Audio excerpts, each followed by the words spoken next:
I never thought I'd be checking my credit report at 2 a.m., but there I was, staring at charges I didn't make for designer handbags I'd never buy.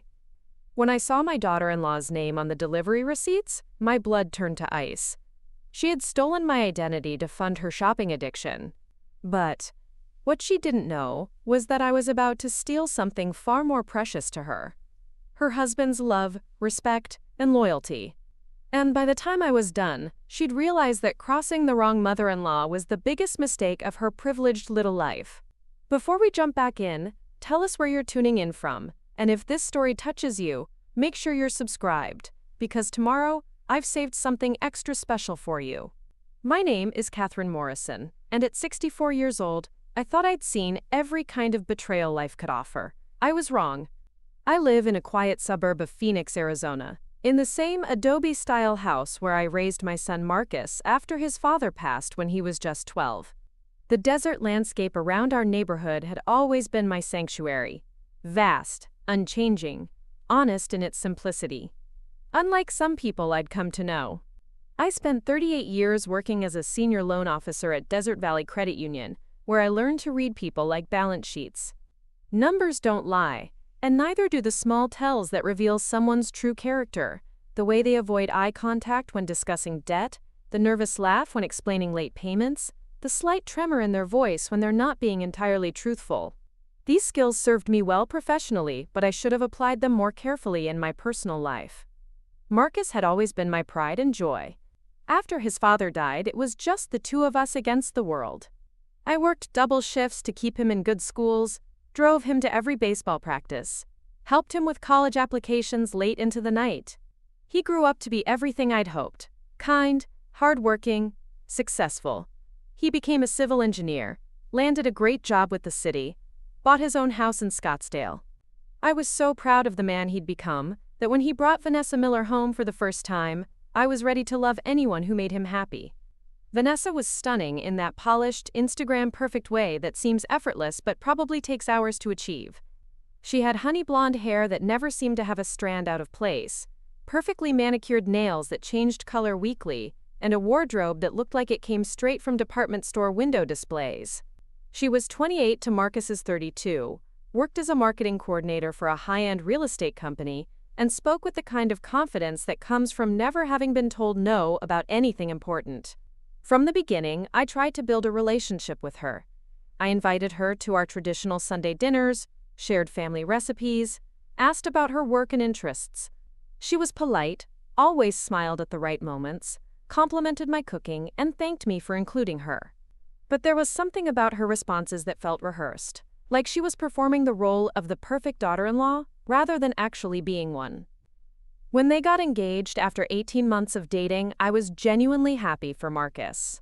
The wedding was beautiful, held at a resort in Sedona with red rock formations as the backdrop. Vanessa had insisted on an outdoor ceremony, which I thought was lovely until I realized she'd chosen the most expensive venue in the area. The guest list was enormous, filled with people from her marketing world that Marcus barely knew. But he seemed happy, and that was all that mattered to me. I offered to contribute to the wedding costs, knowing that these kinds of celebrations could strain a young couple's finances. Marcus initially declined, saying they had it covered, but Vanessa later called me privately. She explained that they wanted everything to be perfect, and while they could afford the basics, some of the special touches they dreamed of were just out of reach. She was so sweet about it, so grateful when I offered to help with the floral arrangements and the photographer. She even sent me handwritten thank you notes afterward, something that impressed me greatly in an age when people barely text their gratitude. After the wedding, I made a conscious effort to give them space while still being available. I didn't want to be one of those overbearing mothers-in-law who couldn't let go. I called maybe once a week, visited only when invited, and always brought something useful: groceries when Vanessa mentioned being too busy to shop, homemade meals when Marcus was working long hours on a big project, birthday gifts that were thoughtful but not overly expensive. Vanessa seemed to appreciate my efforts. She'd always greet me with a hug, ask about my health and my garden, show interest in my volunteer work at the local animal shelter. She even started calling me Mom Catherine, which touched my heart more than I let on. Marcus would beam when he saw us getting along, and I could tell how much it meant to him that the two most important women in his life had found common ground. About 6 months after the wedding, they mentioned they were looking into buying a house. The rental market in Scottsdale was brutal, and they wanted to build equity rather than throwing money away on rent. As a former loan officer, I offered to review their pre-approval documents, help them understand the different mortgage options, and even accompany them to a few showings if they wanted an experienced eye. That's when I first noticed something odd about Vanessa's financial habits. During one of our house hunting expeditions, she casually mentioned needing to stop at the bank to handle some account issues. When we parked outside, I saw her juggling 3 different credit cards at the ATM, trying each one before finding one that worked. When she came back to the car, she laughed it off, saying she could never remember which card had room on it. At the time, I thought it was just poor organization. Many young people struggle with credit management. I'd seen it countless times in my professional life. I even offered to help her set up a simple budgeting system, something I'd taught Marcus when he first started college. She thanked me but said she had her own system that worked for her. As the months passed, I began to notice other small things. Designer handbags that seemed to rotate weekly, shoes that cost more than my monthly grocery budget, jewelry that appeared and disappeared from her collection, expensive dinners out several times a week based on the social media posts she was always sharing. None of it was my business, of course, but having spent decades evaluating people's financial situations, I couldn't help but wonder how a marketing coordinator's salary was stretching to cover such an expensive lifestyle. Marcus never seemed concerned, though. When I gently asked how they were managing financially, he'd assure me they were doing fine, that Vanessa was good with money and had everything under control. He trusted her completely, and I wanted to trust his judgment. After all, he was a grown man capable of making his own decisions. But trust, I was about to learn, can be a dangerous thing when it's placed in the wrong hands. And Vanessa Miller Morrison was about to prove that some people see kindness as weakness, generosity as opportunity, and family relationships as nothing more than resources to be exploited. The first real warning sign came during a casual conversation about identity protection.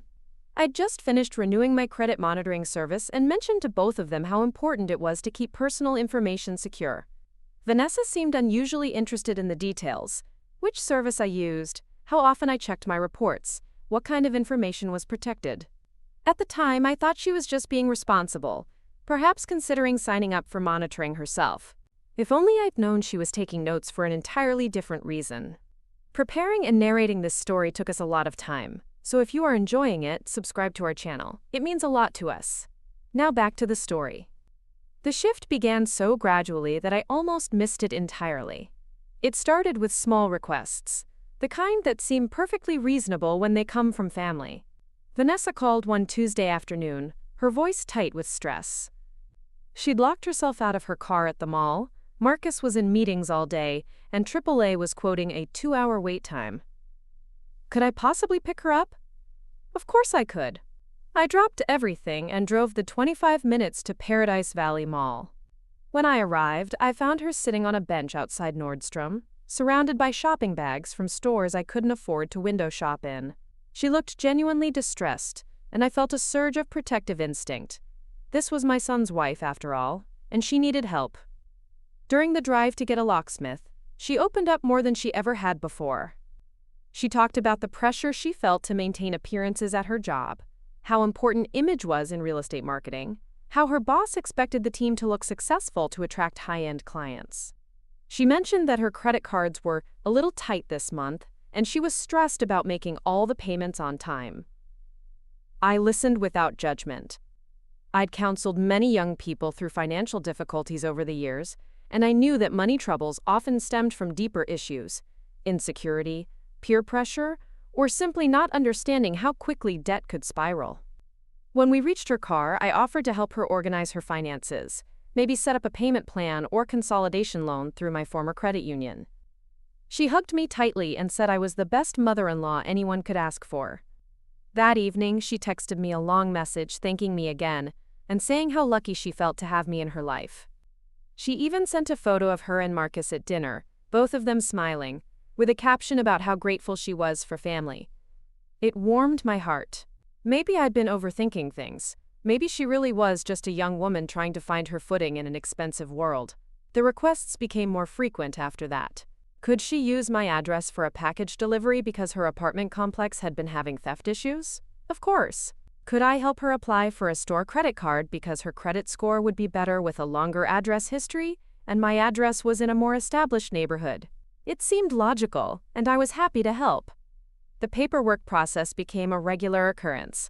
Vanessa would arrive with applications and forms, explaining each one carefully. A new cell phone plan that required a cosigner because she was switching providers. A membership application for a wholesale club that offered better rates for established residents.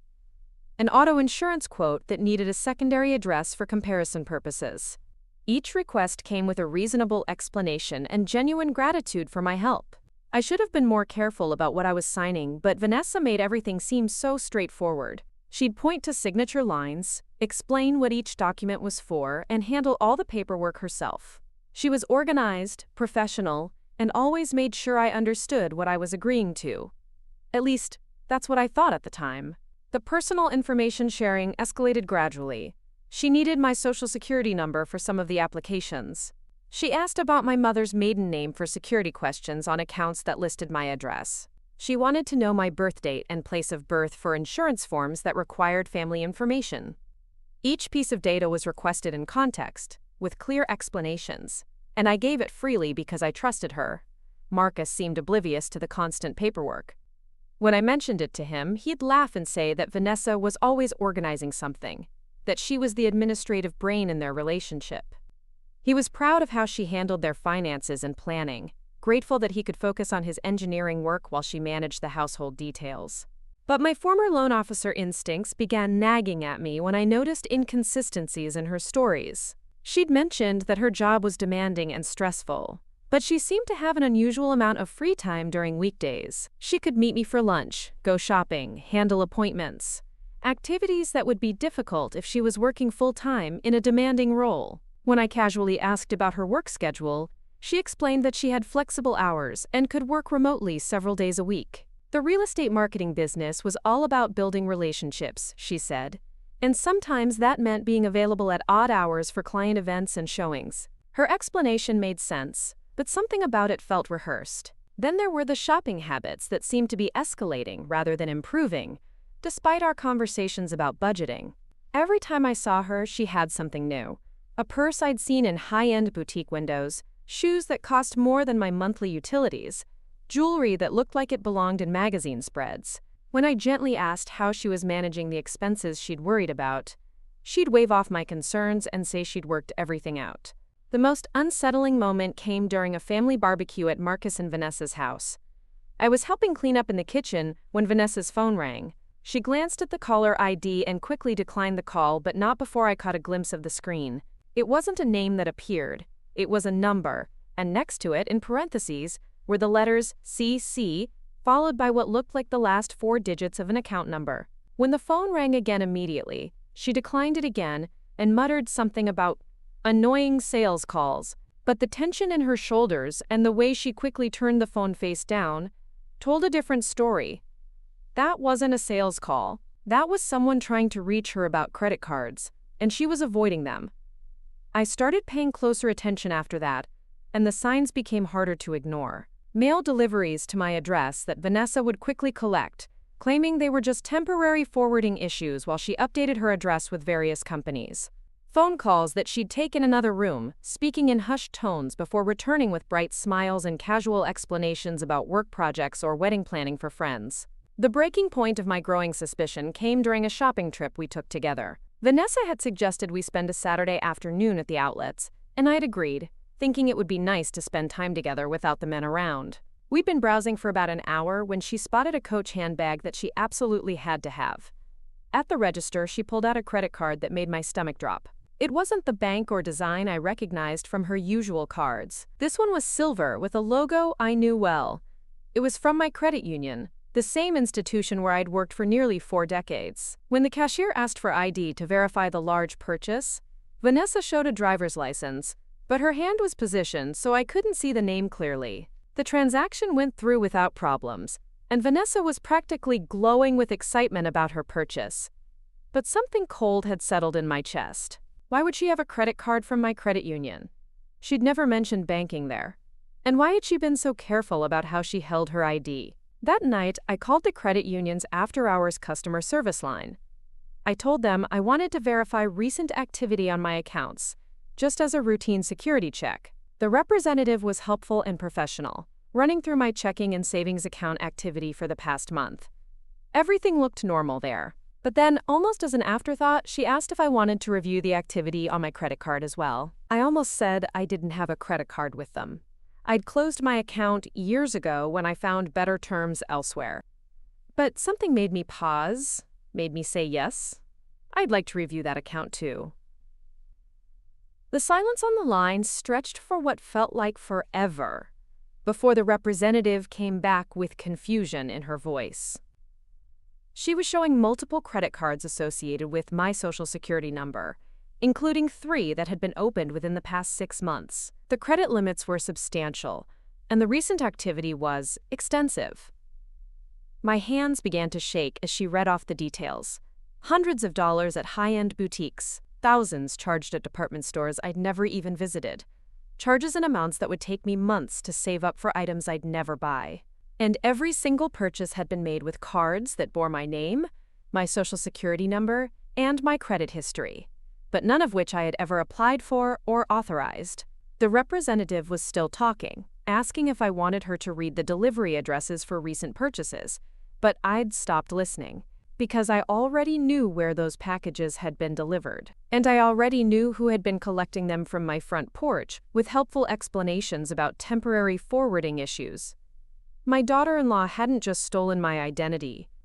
She'd been systematically building a financial empire on my credit, using my decades of responsible financial behavior to fund a lifestyle that her own income could never support. And she'd been doing it right under my nose with my help for months. Oh, I didn't sleep that night. I sat at my kitchen table with a legal pad, writing down every interaction, every request, every piece of personal information I'd shared with Vanessa over the past year. The list was damning.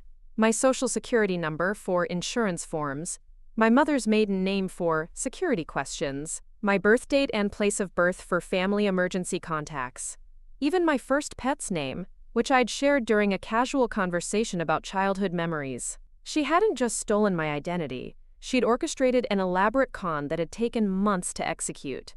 And I'd handed her every tool she needed with a smile and a mother's trusting heart. The next morning, I drove straight to the credit union.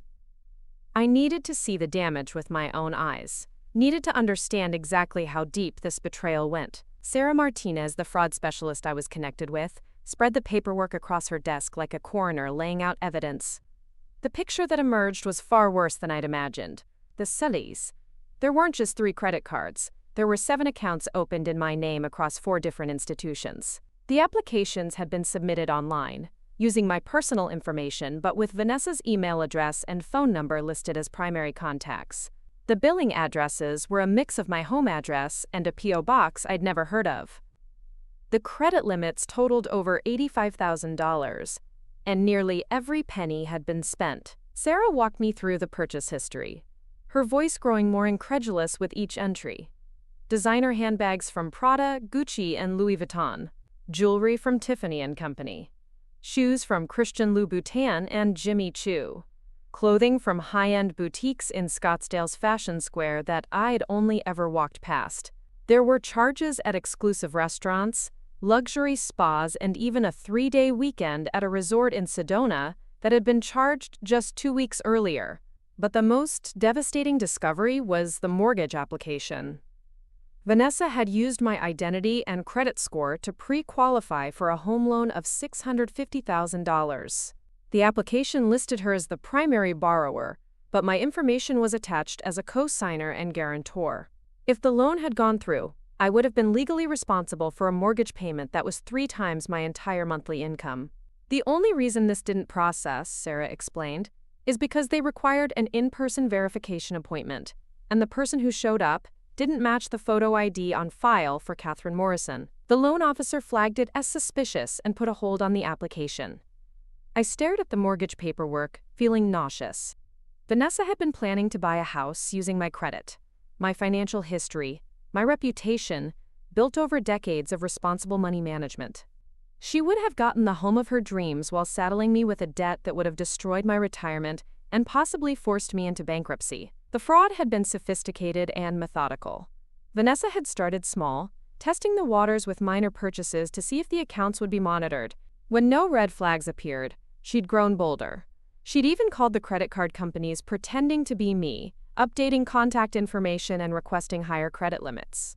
The customer service representatives had no reason to doubt her. She had all my personal information, knew my employment history, could answer every security question perfectly. Sarah handed me a stack of dispute forms and explained the process for reporting identity theft.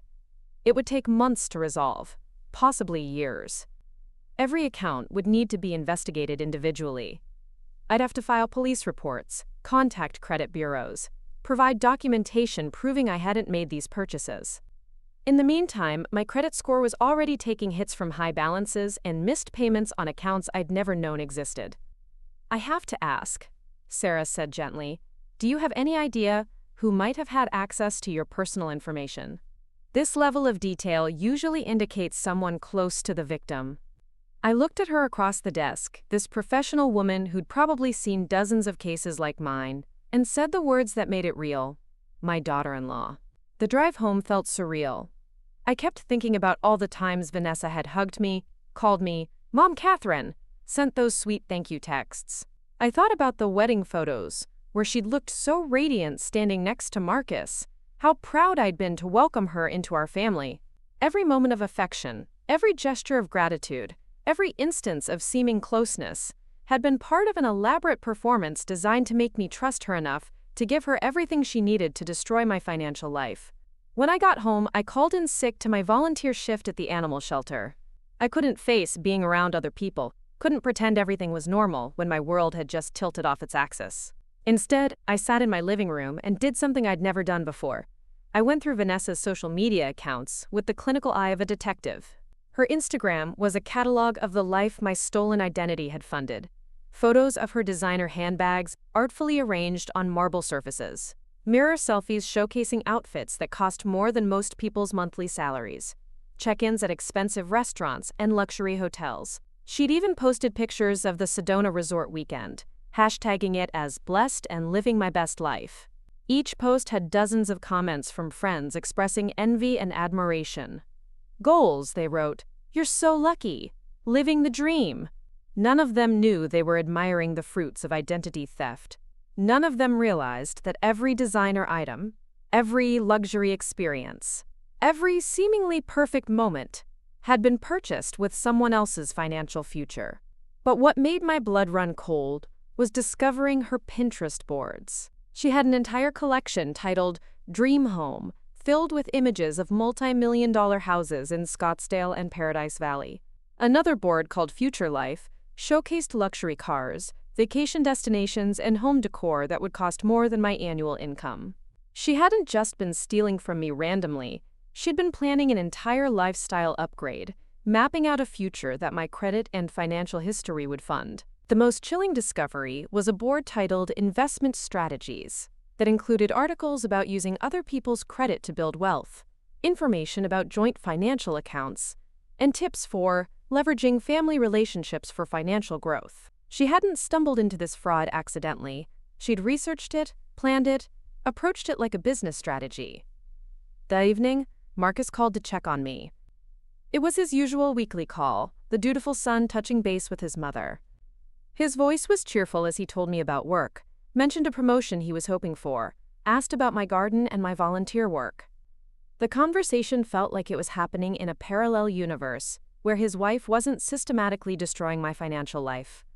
When he mentioned that he and Vanessa were excited about looking at houses again, that they'd found a great real estate agent who was helping them get pre-approved for a bigger loan, I had to bite my tongue to keep from screaming. I wanted to tell him everything right then, to shatter his illusion and expose his wife for the criminal she was. But something held me back. Maybe it was the joy in his voice, maybe it was the fear of how this would destroy our relationship, or maybe it was just the overwhelming realization that I needed a plan. Because Vanessa wasn't just a thief, she was a calculating predator who had infiltrated my family, gained our complete trust, and was systematically planning to use that trust to destroy my financial security while building her dream life. She'd turned my love for my son into a weapon against me, used my desire to help into a tool for exploitation. But she'd made one crucial mistake.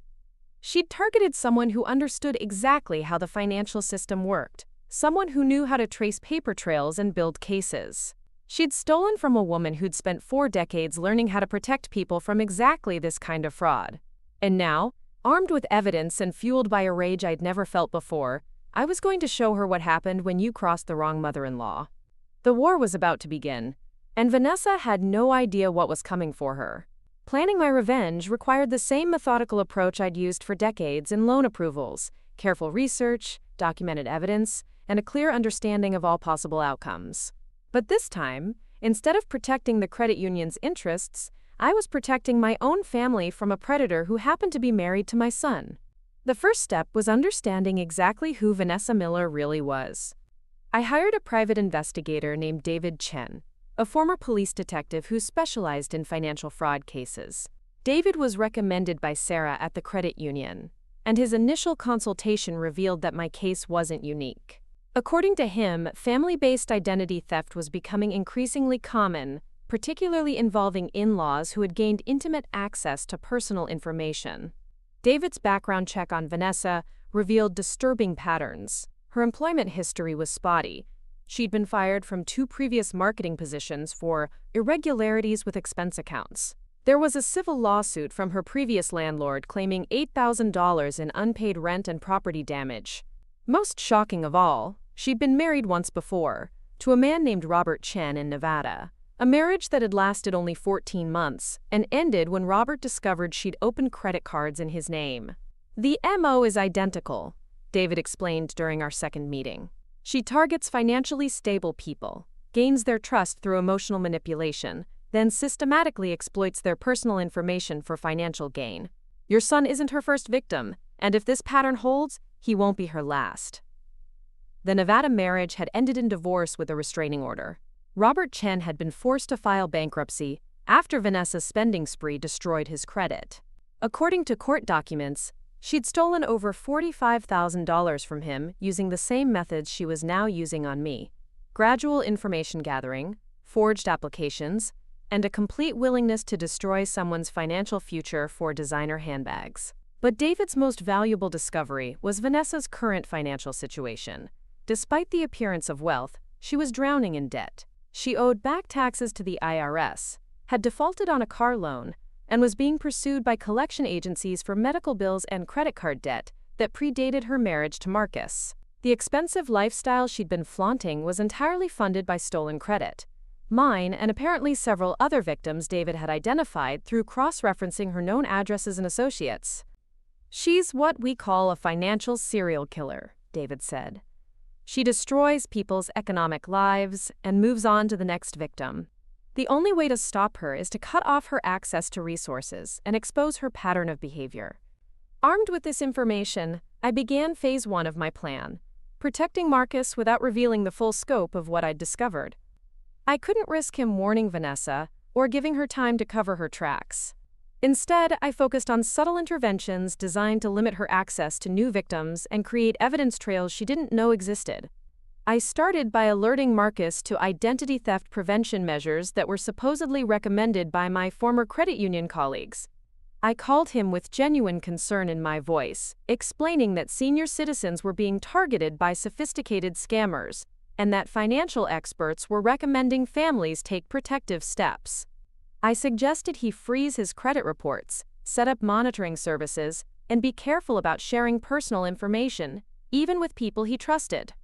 Marcus took my advice seriously, implementing every security measure I recommended. What he didn't know was that these protections would make it impossible for Vanessa to use his identity the way she'd used mine. Every credit application, every loan request, every attempt to open new accounts would trigger alerts and require his direct approval. Next, I began documenting everything. I installed security cameras around my property to record any future visits from Vanessa. I started keeping a detailed log of every interaction, every phone call, every text message. I saved screenshots of her social media posts, showing off purchases made with my stolen credit. I created a comprehensive file that would serve as evidence not just for the fraud investigation, but for the bigger plan I was developing. The most delicate part of my strategy involved gradually repositioning myself in Marcus's life. Instead of pulling back, I became more present, more helpful, more indispensable. I offered to help with household tasks when Vanessa was too busy with work. I brought groceries and home-cooked meals, always arriving when Marcus was home so he could see how much I was contributing to their lives. I volunteered to help with their house hunting process, using my real estate knowledge from decades of loan processing to point out potential problems with properties Vanessa favored.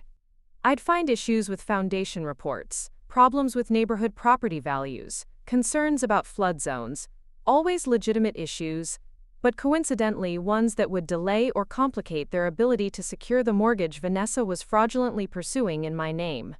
The key was making myself invaluable to Marcus while simultaneously creating obstacles for Vanessa's schemes. When she suggested expensive home improvements or luxury purchases, I'd gently point out more practical alternatives. When she mentioned financial stress, I'd offer to review their budget and help them find more sustainable solutions. I positioned myself as the voice of financial wisdom and responsibility, everything Vanessa wasn't. But my most important intervention involved Marcus's workplace relationships. I began attending family events at his engineering firm, getting to know his colleagues and their spouses. I made sure everyone knew how proud I was of Marcus, how much I supported his career, and how concerned I was about young couples facing financial pressures in today's economy. These conversations served multiple purposes. They established me as a concerned, involved mother-in-law who was genuinely invested in Marcus's well-being. They created a network of people who would remember my character and stability if questions arose later. And most importantly, they gave me opportunities to subtly plant seeds of doubt about financial responsibility and the importance of transparency in marriage. During one company barbecue, I found myself talking with Linda Rodriguez, the wife of Marcus's supervisor. She mentioned how challenging it was for young couples to manage money, especially when one partner was more of a spender. I shared my perspective as a former loan officer, explaining how I'd seen many marriages destroyed by financial dishonesty, how important it was for couples to be completely transparent about their spending and debt.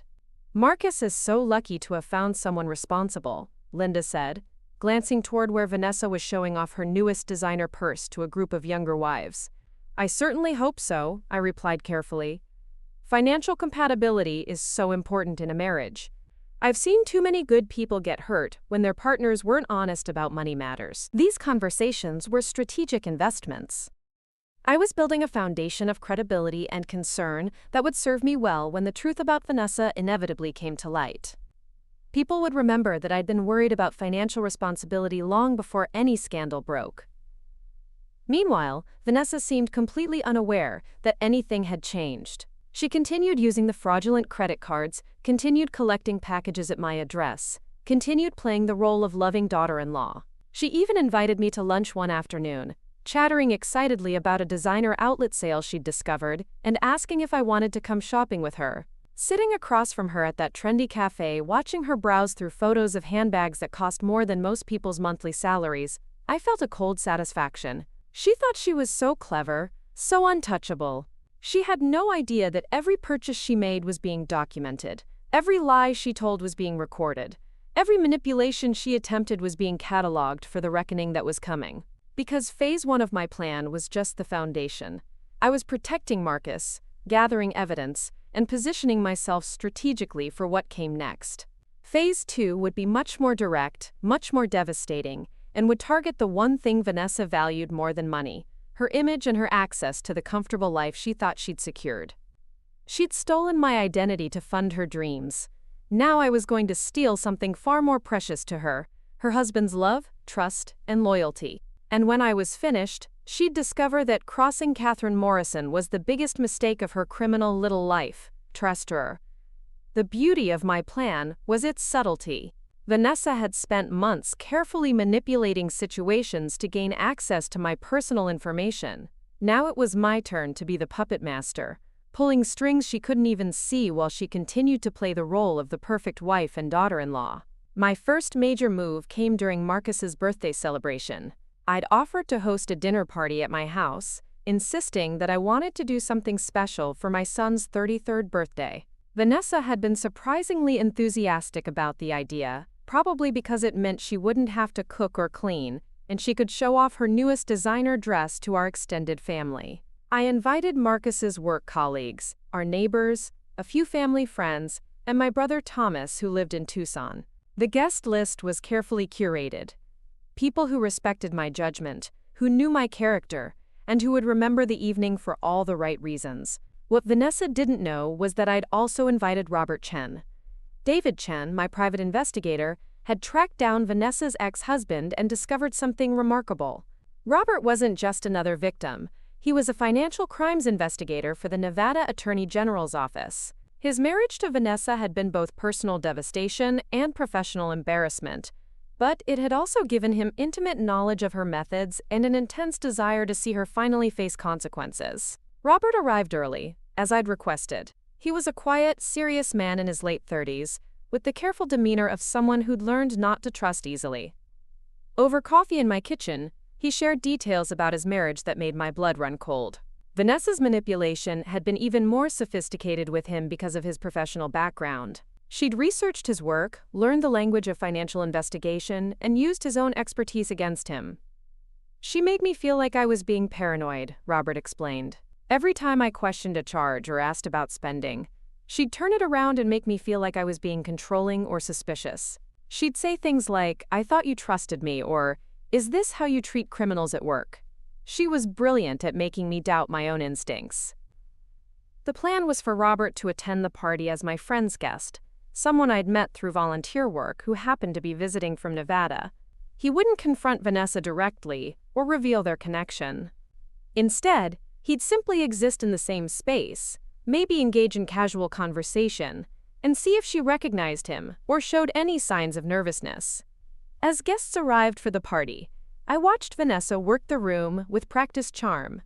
She complimented the women on their outfits, asked thoughtful questions about the men's work, and played the role of devoted wife perfectly. She was wearing a stunning black cocktail dress that I now knew had been purchased with one of my stolen credit cards, paired with diamond earrings that had probably cost more than most people's monthly rent. When Robert arrived with my friend Janet, I introduced him simply as Robert, who works in law enforcement in Nevada. I watched Vanessa's face carefully during the introduction, but she showed no signs of recognition. He'd grown a beard since their divorce and lost weight, but I found it hard to believe she wouldn't recognize her own ex-husband. Throughout the evening, I orchestrated casual interactions between them. During dinner, I seated Robert near their end of the table. When people were mingling afterward, I guided conversations that would naturally bring them together. Robert played his part perfectly, engaging in polite small talk without giving away any familiarity. The breakthrough came during dessert when Robert casually mentioned having lived in Henderson, Nevada, before moving to his current position. Vanessa's fork paused halfway to her mouth, and I saw a flicker of something, uncertainty, maybe fear, cross her face. Henderson was where she and Robert had lived during their brief marriage. "Henderson's a nice area," she said carefully. "I've visited there a few times." "Really?" Robert replied with perfect innocence. "When was that? I might know some of the places you visited." Vanessa's laugh sounded forced. "Oh, it was years ago. I barely remember." But I could see she was rattled. For the rest of the evening, she kept glancing in Robert's direction, and her usual confident charm seemed strained. When she suggested to Marcus that they should leave early because she had a headache, I knew the evening had accomplished exactly what I'd hoped. The following week, I escalated my psychological campaign. I began leaving financial literacy pamphlets around my house when Vanessa visited materials about identity theft, credit fraud, and the legal consequences of financial crimes. I'd casually mention news stories about people being arrested for credit card fraud, always expressing shock that anyone would be so foolish as to risk their family and freedom for material possessions. During one visit, I left a newspaper article about a local woman who'd been sentenced to 5 years in federal prison for identity theft. When Vanessa saw it on my coffee table, I shook my head sadly and said, "Can you imagine destroying your entire life for designer handbags?" And her poor husband, he had no idea what she was doing until the FBI showed up at their house. Vanessa's face went pale. That's terrible," she managed. "The worst part," I continued, "is that she involved innocent family members. Used her mother-in-law's information without permission. Now the whole family is destroyed. The marriage, the relationships, everything. All for some material things that won't matter when she's sitting in a federal prison cell." I also began implementing more direct pressure. I told Marcus I was concerned about identity theft and wanted to review all family financial accounts for security purposes. As a former loan officer, I explained, I knew what warning signs to look for. I suggested we have a family meeting to go over everyone's credit reports and make sure no unauthorized accounts had been opened. Vanessa immediately objected, claiming their finances were private and that they didn't need outside review. But Marcus thought it was a sensible precaution, especially given my professional background. The argument that followed was the first time I'd ever seen cracks in their marriage facade. "Mom's just trying to help," Marcus said, clearly confused by Vanessa's resistance. "She knows more about this stuff than we do." "We're adults, Marcus," Vanessa snapped. "We don't need your mother managing our financial affairs." The tension in the room was thick. Marcus looked hurt and bewildered by his wife's hostility toward what seemed like a reasonable offer of help. I stepped in smoothly, saying I understood their desire for privacy and independence, but perhaps they'd consider at least reviewing their own credit reports to make sure everything looked correct. Vanessa's panic was becoming more obvious. She started making excuses to avoid family gatherings. When she did attend, she seemed nervous and distracted. She'd jump when her phone rang and step outside to take calls that she claimed were work-related, but clearly weren't. Her social media posts became less frequent, and when she did share photos, they seemed more subdued, less flamboyant. The most satisfying moment came when I suggested that the whole family sign up for credit monitoring services. I offered to pay for everyone's subscriptions, framing it as my contribution to family security. Marcus was eager to accept, but Vanessa became almost frantic in her objections. "Those services are a scam," she insisted. "They're just trying to get access to your personal information." "Actually," I replied calmly, "they're provided by the major credit bureaus. As someone who worked in financial services for 4 decades, I can assure you they're legitimate and valuable. The service I'm recommending immediately alerts you if anyone tries to open accounts in your name." The irony wasn't lost on me. The woman who'd been stealing identities was terrified of identity monitoring services. Her objections were so vehement and irrational that even Marcus began to look at her strangely.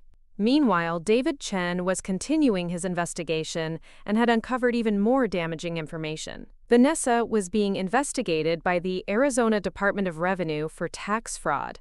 She'd claimed business deductions for marketing expenses that were actually personal shopping sprees funded by stolen credit. The investigation was still in preliminary stages, but David's contacts in law enforcement suggested charges were likely. More importantly, David had discovered that Vanessa was already seeking her next victim. She'd been spending time at upscale gyms and country clubs, targeting older women with obvious signs of wealth. Her pattern was to befriend them, gain their trust, and gradually extract personal information under the guise of planning social events or group activities. "She's not just a financial predator," David explained during our weekly meeting. "She's a serial con artist who specifically targets family relationships.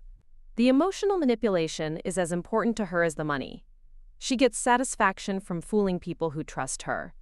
This information crystallized my strategy for the final phase. Vanessa wasn't just stealing money. She was stealing love, trust, and family bonds. She was a cancer that would continue to spread through relationships until she was completely cut out. And the surgery I was planning would be precise, devastating, and absolutely final. Because while Vanessa had been focused on maintaining her lies and covering her tracks, I'd been building an ironclad case that would expose her completely. The foundation was laid, the evidence was documented, and all the key players were positioned exactly where I needed them. It was time to move from psychological pressure to direct confrontation. And when that moment came, Vanessa would discover that underestimating Catherine Morrison had been the last mistake she'd ever make as a member of our family. The opportunity I'd been waiting for came in the form of Vanessa's own greed. Despite the mounting pressure and her obvious anxiety, she couldn't resist one more massive shopping spree. David Chen's monitoring revealed that she'd maxed out 2 more of my stolen credit cards during a single weekend trip to Los Angeles, supposedly for a work conference that Marcus later mentioned never appeared on any company calendar. The charges were astronomical even by Vanessa's standards: $8,000 at Rodeo Drive boutiques, $3,500 at a luxury spa, $2,800 for a single handbag from a designer store I'd never even heard of. But the most damning purchase was a $12,000 diamond tennis bracelet from Tiffany & Company, bought on the same day she'd called Marcus to complain about their tight budget and suggest they ask me for help with their mortgage payment. This was the final piece I needed for my trap, because that bracelet would become the centerpiece of a family gathering that would expose everything. A mess. I called Marcus to invite him and Vanessa to a special dinner celebrating my upcoming 65th birthday. I mentioned that I'd been thinking about family legacy and wanted to share some important financial planning documents with him. I also casually suggested that since Vanessa was so good with style and presentation, perhaps she could help me organize some of my jewelry for estate planning purposes. I have some pieces that have been in our family for generations, I told Marcus. I'd love Vanessa's opinion on how to properly display and document them. She has such an eye for beautiful things. Marcus was touched by the gesture and assured me that Vanessa would be honored to help. When he told her about my request, she couldn't refuse without seeming ungrateful, especially since she'd been avoiding family events and Marcus was already questioning her behavior. The dinner was planned for a Friday evening. I'd invited Thomas, my brother, to serve as a witness to what I knew would be a memorable evening. I'd also asked Robert Chen to be nearby, not at the dinner, but available if needed. David Chen would be monitoring the situation from his car outside, ready to document whatever happened. That afternoon, I carefully arranged my genuine jewelry collection on the dining room table alongside printed photographs of all the fraudulent purchases Vanessa had made using my identity. The contrast was stark. My modest collection of family heirlooms and practical pieces next to glossy photos of designer items worth more than my annual income. When Marcus and Vanessa arrived, she immediately gravitated toward the jewelry display. I watched her examine each piece with the calculating eye of someone who knew exactly what valuable jewelry looked like. She was wearing the new tennis bracelet, and the irony of the moment wasn't lost on me. Here she was, admiring my modest family jewelry while wearing a $12,000 bracelet purchased with my stolen credit. "These are lovely, Mom Catherine," she said, holding up my grandmother's pearl necklace. "Some of these pieces are quite valuable. You should definitely get them appraised for insurance purposes." "That's exactly what I was thinking," I replied. "I've actually been learning quite a bit about jewelry appraisals lately. Did you know that when you purchase expensive jewelry, the store keeps detailed records including credit card information and delivery addresses? It's all part of their anti-theft protocols." Vanessa's smile faltered slightly, but she continued examining the pieces. Marcus was in the kitchen opening wine, oblivious to the undercurrent of tension in the room. "That's a beautiful bracelet you're wearing," I commented casually. "It looks like it might be Tiffany. Those diamonds are exquisite." Vanessa's hand moved instinctively to cover the bracelet. "Oh, this old thing? I've had it for years." "Really? It looks brand new. And that setting is from their recent collection. I recognize it from a magazine article one read just last week about their new designs." The lies were becoming more difficult for her to maintain, especially under my direct questioning. But I wasn't done yet. During dinner, I steered the conversation toward financial security and identity protection. I mentioned that I'd been working with a fraud specialist at the credit union to review all my accounts, and had discovered some irregularities that needed investigation. "It's shocking how sophisticated these criminals are," I said, watching Vanessa carefully. "They can steal someone's identity and rack up enormous charges before the victim even knows what's happening." The specialist told me that family members are often involved because they have easy access to personal information. Vanessa had stopped eating. Her fork rested on her plate while she stared at me with barely concealed panic. "That's terrible," Marcus said. "Did they catch whoever did it?" "Oh yes," I replied with satisfaction. "The investigation is very thorough. They have purchase records, delivery addresses, even security camera footage from some of the stores." The specialist said it's one of the most well-documented cases of identity theft she's ever seen. Thomas, who'd been briefed on the evening's purpose, added his own commentary. "I heard that identity theft within families is becoming a federal crime with mandatory prison sentences. Something about violating trust relationships making it more serious." Vanessa excused herself to use the bathroom, and I could hear her making a frantic phone call in hushed tones. When she returned, she looked pale and shaken. "I'm not feeling well," she announced. "I think we should leave." But Marcus was concerned about my identity theft situation and wanted to hear more details. "Mom, do you need help dealing with this?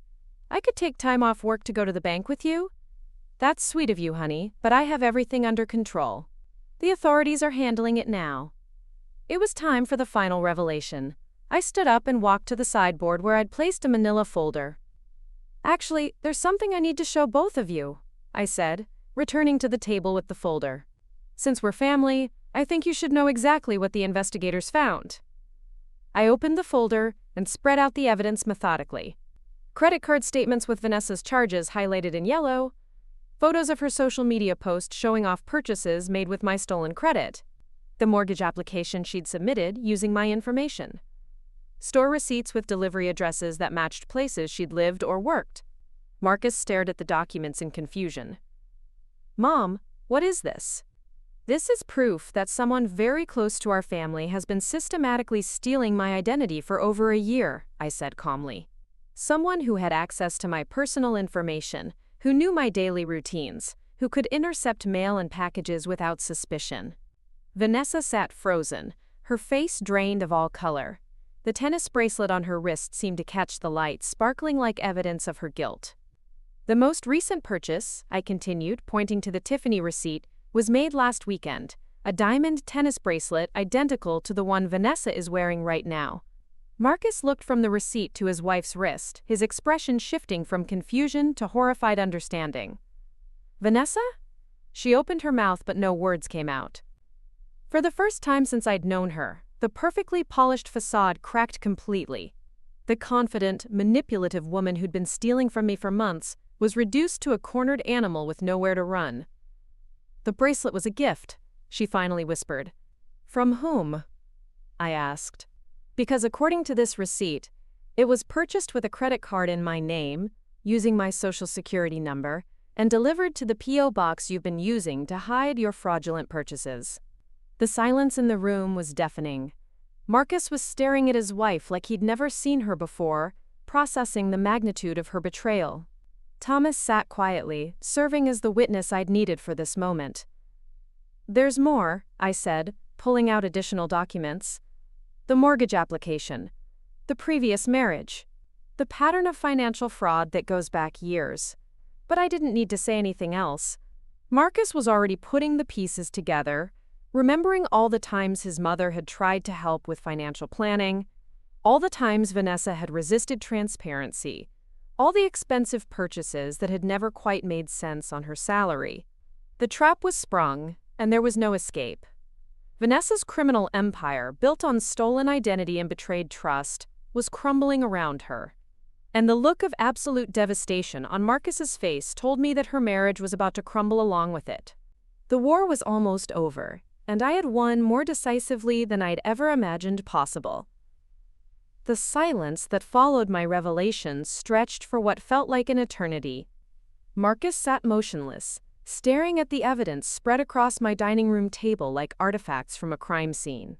His face cycled through expressions of disbelief, hurt, and finally, a cold fury I'd rarely seen from my gentle son.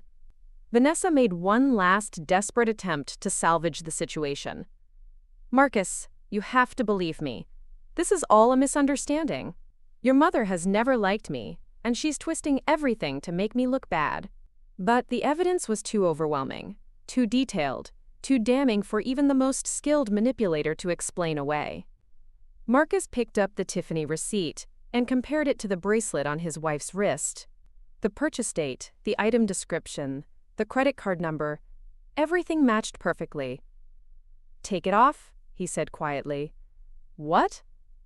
"The bracelet. Take it off. Now." With trembling hands, Vanessa removed the tennis bracelet and placed it on the table next to the receipt. The physical proof of her guilt sparkled under my chandelier like a confession written in diamonds. Marcus stood up abruptly, his chair scraping against the hardwood floor. "I need some air," he said, and walked out to my backyard without another word.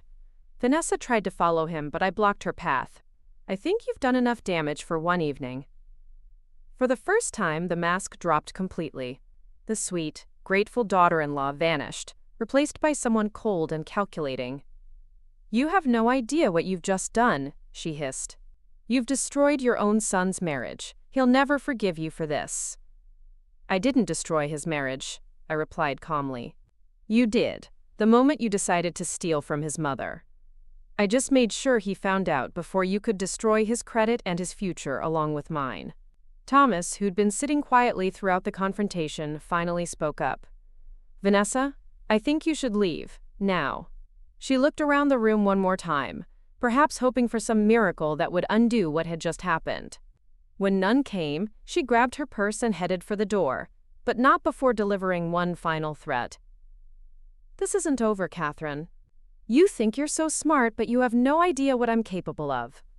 "Actually," I said, "I know exactly what you're capable of. That's why I documented everything.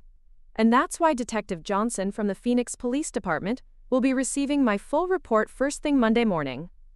The color drained from her face completely. She hadn't realized that my investigation had progressed beyond family disputes into criminal territory. The reality of potential arrest, prosecution, and prison time seemed to hit her all at once. She left without another word, her designer heels clicking rapidly across my tile floor. Through the window, I watched her get into her car, the one she'd bought with credit that she couldn't actually afford, and drive away into the desert night. Marcus stayed in the backyard for over an hour. Thomas and I cleaned up the dinner dishes in silence, both of us understanding that my son needed time to process the magnitude of what he'd learned. When he finally came back inside, his eyes were red, but his voice was steady. "How long have you known?" he asked. "I first suspected something was wrong about 3 weeks ago," I said. "But I needed to be absolutely certain before I said anything. I couldn't risk destroying your marriage over suspicions or misunderstandings." "You should have told me sooner." "Would you have believed me? Really? If I'd come to you 3 weeks ago and told you that your wife was a serial identity thief who'd been stealing my personal information to fund shopping sprees, would you have taken my word over hers?" Marcus was quiet for a long moment, and I could see the painful realization crossing his face. He wouldn't have believed me. He would have thought I was being a jealous, controlling mother-in-law trying to sabotage his marriage. "The worst part," he said finally, "is thinking about all the times I defended her to you. All the times I told you to give her space or respect her privacy. I was protecting a criminal from my own mother." "You were protecting your wife," I corrected. "That's what husbands are supposed to do. You couldn't have known what she really was." Thomas added gently, "Son, your mother did this the right way. She gathered evidence, built a case, and presented you with facts instead of accusations. She protected you from making an even bigger mistake." Over the next few days, the full scope of Vanessa's deception continued to unravel. Marcus discovered that she'd been lying about her work schedule, using her supposed flexibility to spend time at expensive spas and boutiques during business hours. She'd been telling him she was networking with potential clients when she was actually hunting for new identity theft victims at country clubs and upscale fitness centers. The mortgage application she'd submitted using my information would have left Marcus legally responsible for a $650,000 debt if it had been approved. She'd forged his signature on preliminary documents, planning to present the loan approval as a surprise gift while hiding the true source of their qualification. Even more devastating was the discovery that she'd been preparing to leave him. David Chen's investigation revealed that she'd opened a separate bank account in Nevada, using a false address and my stolen identity information. She'd been funneling money from the fraudulent credit cards into this account, building an escape fund that would have allowed her to disappear once the fraud was discovered, or once she'd found a new target. "She never loved me," Marcus said during one of our long conversations that week. I wasn't her husband. I was her cover story, her way of looking respectable while she committed crimes. The legal proceedings moved quickly once I filed my formal complaint. Detective Johnson was impressed by the thoroughness of my documentation and David Chen's investigation. The district attorney's office was eager to prosecute because Vanessa's case fit a pattern they'd been tracking: sophisticated identity theft operations targeting family relationships. Robert Chen flew in from Nevada to provide testimony about Vanessa's previous crimes. His presence added crucial context to the case, establishing a clear pattern of predatory behavior that made it impossible for Vanessa's attorney to claim this was an isolated incident or misunderstanding. The federal charges were even more serious. Because Vanessa had used my identity to apply for a mortgage, she was facing federal fraud charges that carried mandatory minimum sentences. The U.S. Attorney's Office was building a case that could result in 10 to 15 years in federal prison. Marcus filed for divorce immediately, citing fraud and criminal behavior. Arizona's community property laws worked in his favor because Vanessa's criminal activities voided their prenuptial agreement and made her responsible for all debts incurred through identity theft. But perhaps the most satisfying development was what happened to Vanessa's carefully constructed image. Word of her arrest spread quickly through the social media networks where she'd been flaunting her stolen lifestyle. The women who'd envied her designer handbags and luxury experiences now knew they'd been purchased with stolen credit. The professional contacts who'd admired her success learned that her entire persona had been built on fraud. Her employer fired her immediately, not just for the criminal charges but for the discovery that she'd been using company resources to research potential victims and had been claiming business expenses for personal shopping trips funded by stolen credit. The Arizona Department of Revenue investigation that David had uncovered resulted in additional tax evasion charges. Vanessa owed over $40,000 in back taxes and penalties, money she couldn't pay because every asset she owned had been purchased with stolen credit. Her social media accounts, once filled with glamorous photos and envious comments, became ghost towns. Friends distanced themselves, networking contacts blocked her, and the carefully cultivated image of success and sophistication crumbled into public disgrace. But the most important victory wasn't legal or financial. It was personal. Marcus and I had emerged from this crisis with a stronger relationship than we'd ever had.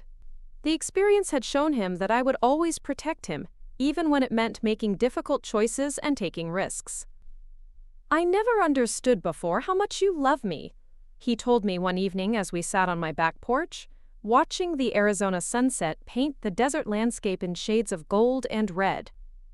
"You could have just confronted her privately, demanded she stop, maybe even bargained with her to protect me from the truth. Instead, you did the hard thing. You exposed everything to save me from worse consequences down the road. I'd accomplished everything I'd set out to do. I'd protected my son from a financial predator, recovered my stolen identity, and ensured that Vanessa would face consequences for her crimes. But more than that, I'd proven that Catherine Morrison was not someone to be underestimated or betrayed. The war was over, and I had won completely. Vanessa's attempt to steal my identity had backfired spectacularly. Instead of destroying my financial life, she'd destroyed her own future and lost everything she'd thought she'd secured through marriage and manipulation. Justice, it turned out, was even sweeter than revenge. 6 months later, I stood in the courthouse hallway watching Vanessa Miller Morrison accept a plea bargain that would send her to federal prison for 8 years. She looked nothing like the polished, confident woman who'd once sat at my dinner table wearing stolen diamonds. The designer clothes were gone, replaced by an ill-fitting public defender's suit. Her honey blonde hair had grown out, revealing dark roots and split ends. Most tellingly, her hands shook as she signed the papers that would seal her fate. Marcus hadn't come to the sentencing. He'd told me he wanted to move forward, not look backward, and I respected that decision. But I needed to be there, needed to see this final chapter close with my own eyes. As Vanessa was led away in handcuffs, she looked back at me one last time. There was no remorse in her expression, only the cold calculation I'd glimpsed that night when her mask had finally slipped. Even facing 8 years in federal prison, She was probably already planning her next con, her next victim, her next attempt to build a life on someone else's foundation. The financial recovery had been complex, but ultimately successful.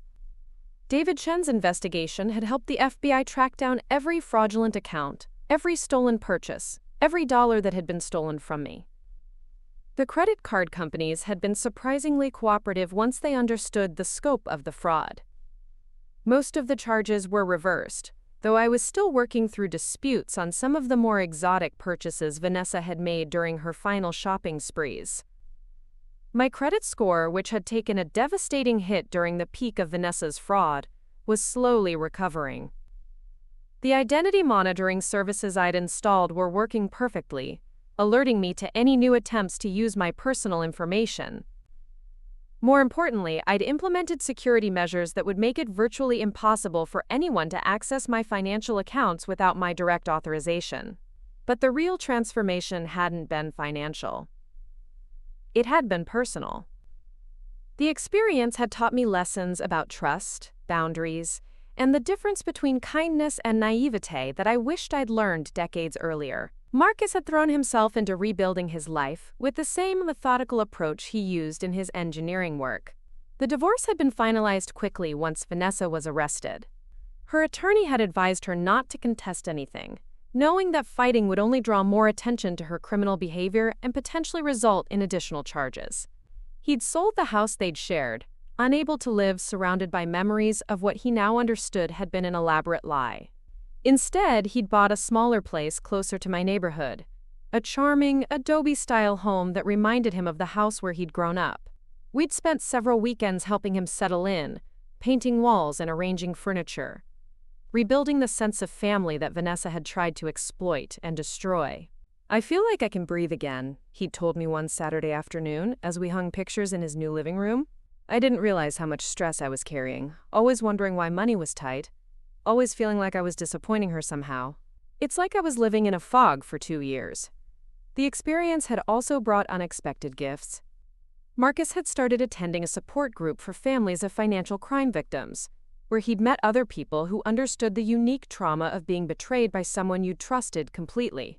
Through the group, he'd connected with Jennifer Walsh, a teacher whose ex-fiancé had emptied their joint savings account before disappearing. Their friendship had slowly developed into something deeper, built on mutual understanding and hard-won wisdom about the importance of honesty in relationships. Jennifer was everything Vanessa hadn't been: genuine, transparent, and completely uninterested in material displays of wealth. She drove a 10-year-old Honda, lived in a modest apartment, and spent her free time volunteering at literacy programs for adults. When Marcus brought her to Sunday dinner for the first time, I could see the difference immediately. This wasn't performance or manipulation. This was simply a good woman who cared about my son for who he was, not what he could provide. My own life had expanded in ways I hadn't expected. The investigation had introduced me to a network of professionals who worked in financial crimes prevention, and I'd been invited to speak at seminars about family-based identity theft. My presentations drew large audiences of senior citizens, parents, and financial professionals who wanted to understand how to protect themselves and their families from predators like Vanessa. The most important thing to remember, I'd tell these audiences, is that real love doesn't require you to compromise your financial security or ignore your instincts.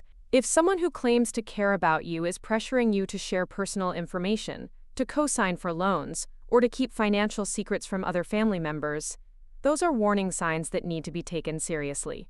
David Chen had become not just a professional associate, but a genuine friend. Our working relationship had evolved into a small consulting business where we helped other identity theft victims navigate the complex process of financial recovery.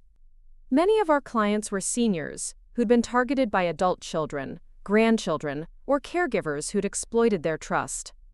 Each case was different, but the patterns were depressingly similar: the gradual escalation of requests for money or personal information, the emotional manipulation, designed to make victims feel guilty for questioning unusual behavior, the isolation tactics that separated victims from other family members who might notice warning signs. Working with these clients had shown me how fortunate I'd been to catch Vanessa's fraud when I did. Some of our clients had lost everything: their retirement savings, their homes, their relationships with family members who blamed them for being foolish enough to trust the wrong person.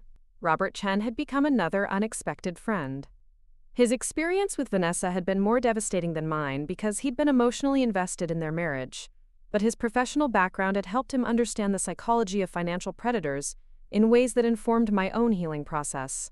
People like Vanessa aren't just stealing money, he'd explained during one of our conversations. They're stealing trust, security, and peace of mind. The financial damage can be repaired, but the emotional damage takes much longer to heal. He was right.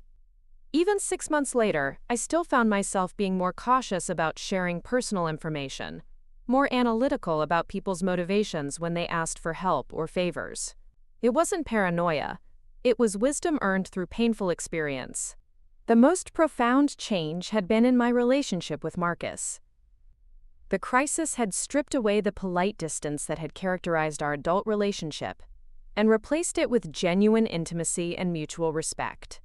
He now sought my advice not out of obligation but because he valued my judgment.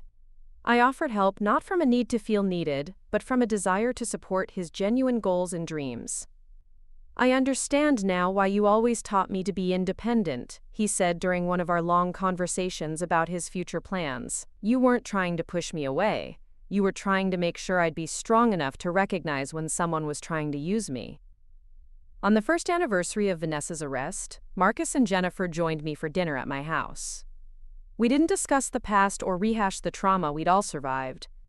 Instead, we talked about Jennifer's students, Marcus's promotion at work, and my plans to travel with my ceramics group to a pottery workshop in Santa Fe. As I watched them together, really together, not performing togetherness for my benefit, I felt a satisfaction deeper than any revenge could have provided. Vanessa had tried to steal my identity, but she'd failed to understand what my true identity was. I wasn't just a bank account to be exploited or a convenient target for financial fraud. I was Catherine Morrison, a woman who'd spent 65 years learning how to protect the people I loved and how to recognize threats before they could cause irreparable damage. The diamonds Vanessa had stolen were just carbon and metal. The identity she'd tried to steal was built from decades of integrity, love, and careful choices. She could copy my social security number and forge my signature, but she could never replicate the person I'd worked my entire life to become. That night, after Marcus and Jennifer left, I sat on my back porch with a cup of tea, watching the stars emerge over the desert landscape. The air was cool and clean, carrying the scent of sage and the promise of another beautiful Arizona morning. My phone was silent, my credit cards were secure, and my family was safe. Vanessa Miller Morrison was in federal prison, learning that stealing someone's identity comes with consequences she'd never bothered to consider. But Catherine Morrison was free, stronger than ever, and surrounded by people who loved her for exactly who she was. Sometimes the best revenge isn't revenge at all. Sometimes it's simply living well, loving wisely, and never again allowing anyone to mistake your kindness for weakness. The story was over, but my life, my real life, built on truth and protected by wisdom, was just beginning a new and better chapter. Up next, you've got 2 more standout stories right on your screen. If this one hits the mark, you won't want to pass these up. Just click and check them out. And don't forget to like, subscribe, and turn on the notification bell so you don't miss any upload from us.